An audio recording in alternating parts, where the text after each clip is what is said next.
Et puis là, et puis je vais s'exprimer sur cette carte. Comment échapper-nous aussi de mes gens à ce moment-là?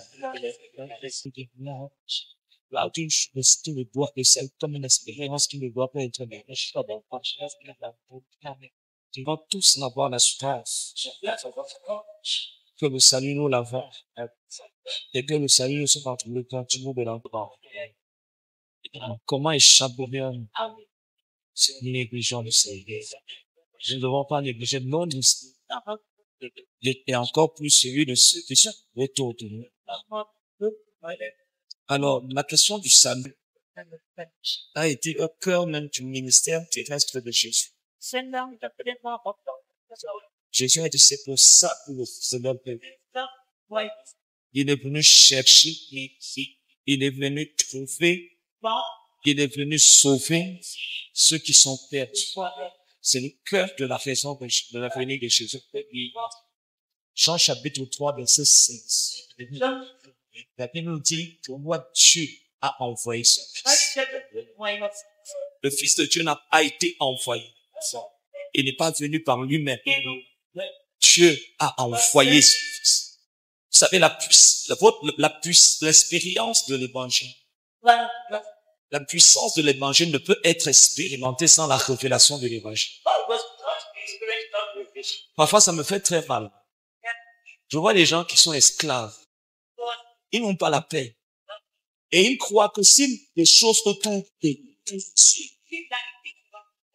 ils seraient beaucoup plus heureux.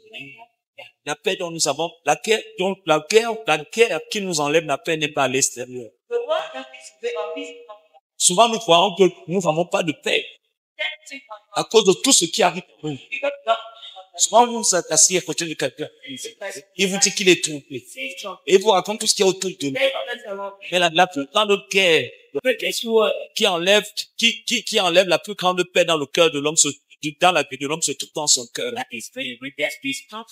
La Bible dit que c'est du dedans du cœur que vient. L'homme n'a pas la paix à cause de ce qu'il y a dans son cœur et non à cause de ce qui se trouve dans sa vie.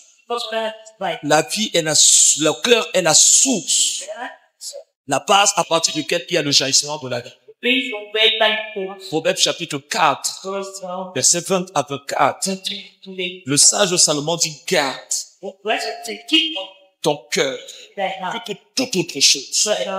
Il parle du cœur comme la chose qui a la plus grande valeur. Il dit, il faut garder ça. Ça a une telle valeur qu'il faut le garder. C'est une chose qu'il faut protéger. Il n'y a aucun passage qui nous demande de protéger nos pieds, nos reins, notre foie. Mais lorsqu'il s'agit du cœur, on dit, garde le cœur. Parce que fonction de son état déterminera ta vie. Un homme vit la condition de son cœur. Et c'est pour ça que au cœur de toute transformation, c'est le cœur qui doit être changé. Les finances d'un homme peuvent changer. Le mariage d'un homme peut changer. Mais si son cœur ne change pas, alors rien n'a changé. Dans le jardin d'Éden, l'homme n'a pas perdu les biens de ce monde.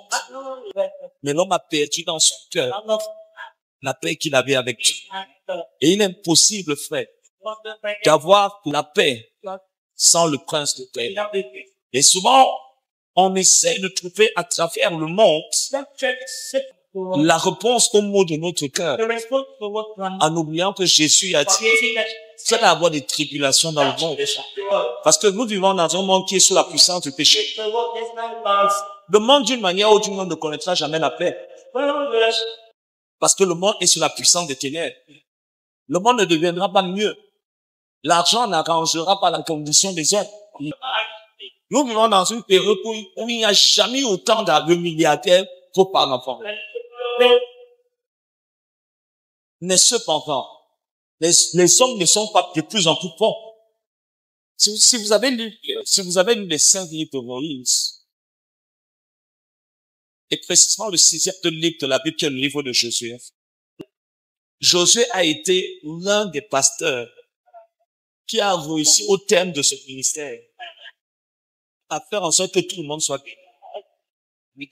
C'est le pasteur qui a eu un sans faute Tout le monde dans la femme du ministère était marié, était riche, était prospère. Jamais un pasteur n'avait réussi. Dans une église, généralement, les gens ont toujours les problèmes. Mais lui, dans son pastorat, il a mis tout le monde à l'aise. Et on aurait pu penser que si tout le monde était riche, si tout le monde était à l'aise, alors ça aurait été l'église la plus spirituelle, la plus amoureuse de Dieu. Mais malheureusement, c'était l'une des églises les plus charnelles qui existent. Au point où, à la fin de son ministère, voyant comment l'idolâtrie était entrée dans leur cœur, plus ils en avaient, plus ils voulaient en avoir. Je veux que vous sachiez une chose. Plus vous en aurez, plus vous aurez encore faim. Parce que quiconque au poids de cette eau, il aura encore soif. Lorsque tu auras le mariage que tu veux, tu voudrais avoir les enfants qui vont avec. Et ensuite, avec les enfants, tu voudrais avoir la maison qui va avec. Et ensuite, tu voudrais avoir le petit médor qui va avec. Et ensuite, la voiture qui va avec. Parce que, quand même, les gens mariés, vous n'avez pas qu'à venir à l'église comme ça, comme des âmes. On sent que vous êtes enfant au monde. Après la voiture qui va avec, vous allez vouloir avoir le château qui va avec. Les voyages qui vont avec. Et je peux vous dire que la liste, elle est sans fin. Parce qu'il y a dans le cœur de tout homme qui n'a pas Dieu un truc qui a la forme de Dieu. Il y a dans le cœur de tout homme qui n'a pas Dieu un truc qui a la forme de Dieu. C'est pour ça que même les personnes qui cherchent la célébrité, lorsqu'il a ses 1000 premiers abonnés, il est en train d'envier ceux qui ont 10 000. Et ensuite, il veut 100 000. En fait, il veut 1 million. Parce que la Bible dit que dans Romains chapitre 8, le monde a été soumis à la vanité. C'est-à-dire, le mot vanité, c'est la poursuite du bien. Ça veut dire que le monde poursuit quelque chose. Qui a lui-même ne le sait, il ne sait pas pourquoi il poursuit. Donc même si on te dit pourquoi tu veux chaque année changer de téléphone alors que le son de la voix de ceux qui appellent de changer. Depuis que tu as changé ton téléphone, votre téléphone, est-ce que la voix des gens a changé? Non. Est-ce que ce n'est pas le même WhatsApp? Est-ce que ce n'est pas le même Imo ou un Telegram? Que sais-je encore? C'est le même. Est-ce que Itel et iPhone n'ouvrent pas le même Facebook? Open the same. Mais qu'est-ce qui fait en sorte que année après année, tu veux encore plus de choses. Tu veux plus de pantalons. Tu veux plus de costumes. Tu veux une maison plus grande. Tu veux encore un téléphone plus cher. Parce que il y a dans le cœur de tout homme qui n'a pas Dieu un trou qui a la forme de Dieu. Et ce trou est fixé par le diable, parce que la Bible dit le monde a été détruit à la vanité. Si vous le cherchez, Dieu peut vous poursuivre. Vous allez poursuivre le vent. Et le vent est une poursuite sans fin. Donc l'abrutissement ne peut amener que vers vite. Pour ne pas m'éloigner, la Bible dit Dieu a envoyé son Fils.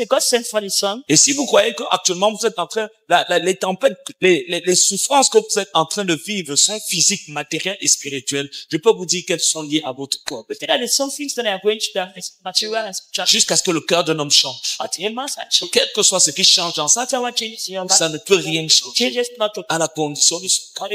Si vous vivez dans une plus grande maison, écoutez, je vous dis ça comme quelqu'un qui a quand même un peu parfois touché quelque chose. Un peu. Et de ma propre conclusion, je peux vous dire que si vous changez, vous changez de maison, c'est la même personne, avec les mêmes problèmes, mais juste dans le même bâtiment. Si vous changez de voiture, c'est la même personne, avec les mêmes problèmes. La seule chose, c'est que vous avez le confort du véhicule, mais vous avez toujours les mêmes problèmes dans vos cœurs. Les maux de cœur resteront toujours les mêmes, quelle que soit la condition de vos finances, la condition de votre foyer ou de votre environnement ou le pays dans lequel vous allez vivre. Ça ne va rien changer. Parce qu'il y a dans le cœur de tout homme qui n'a pas Dieu un trou qui a la forme de Dieu. Jusqu'à ce que l'homme trouve Dieu, il n'arrêtera pas de poursuivre quelque chose qu'il n'atteindra jamais. Et c'est une malédiction. La Bible dit dans Genèse chapitre 3 que les désirs de la femme se porteront vers l'homme. C'est une malédiction. La femme qui veut toujours l'homme. La Bible dit que, à cause de la malédiction, c'est pour ça que Jésus a brisé la malédiction de la femme au puits. Break the curse. Amen, amen, Ils n'ont pas compris. Amen, amen, amen. Il lui a dit, si tu bois de cette eau, tu auras encore soif. Tu as eu combien? Un. Amen. Lambert, Engelbert, Rigobert, Robert. Tous les pères. Aucun n'a pu te satisfaire.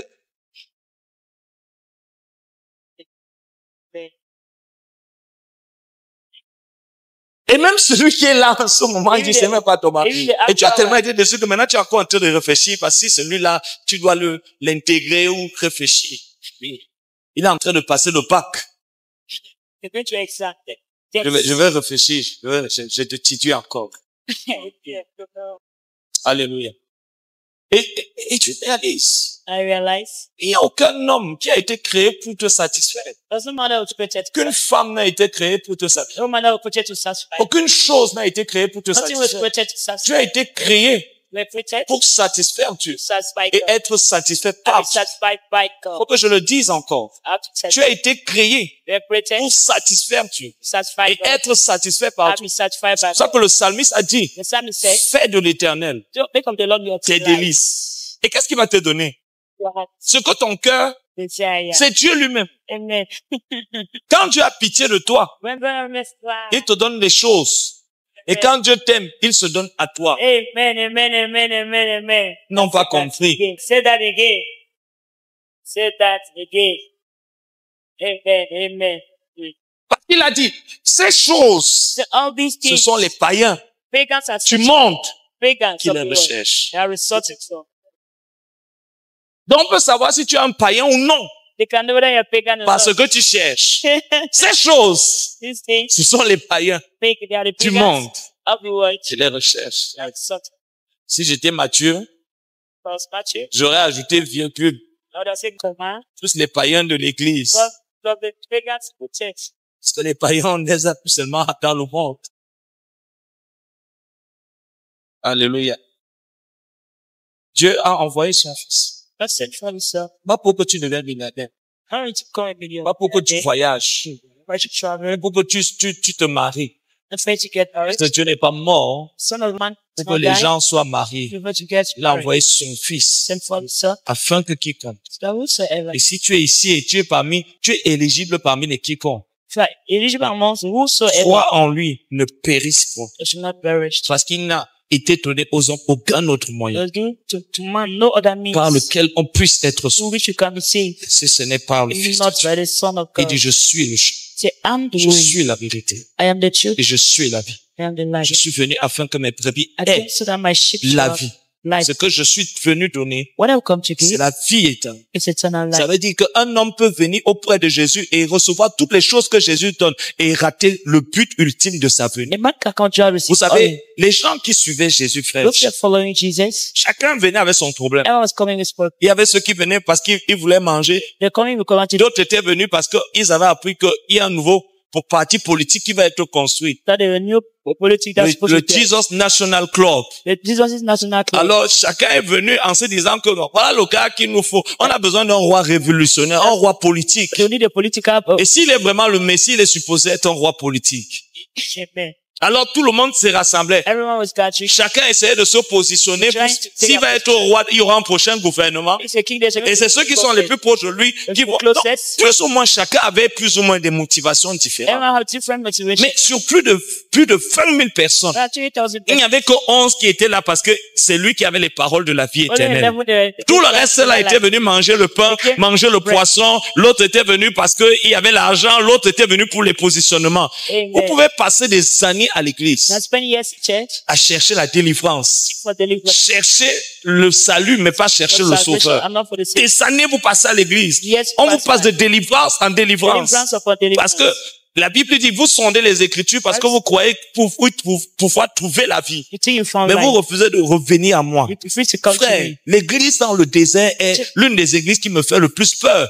Il y a deux cas d'études aujourd'hui dans les Écritures. There are two case Le premier studies cas today. d'étude, c'est l'église dans le The désert. first case study is the church in L'église the là avait le wilderness. pasteur le plus spirituel au monde. That's the most spiritual church in the C'est-à-dire, world. si Moïse, Moses, tu as soif, are you thirsty? Moïse frappe comme ça. Il dit bois, I said, "Gee, l'eau coule. water flows." Tu as faim. Are you hungry? Moïse claque des doigts. Le shawarma vient du ciel. A tickle of an eye, shama comes from heaven. Les gars là avaient le pain tous les jours. That bread every day. Pain croustillant, venu du ciel. That bread directly from Tous les jours. every day. Quels sont les miracles qu'ils n'ont pas vus? What are the miracles that Tu es dans une église où ton pasteur voit Dieu face à face. Just where your pastor Les sees the signes, les prodiges et les signs, miracles. wonders,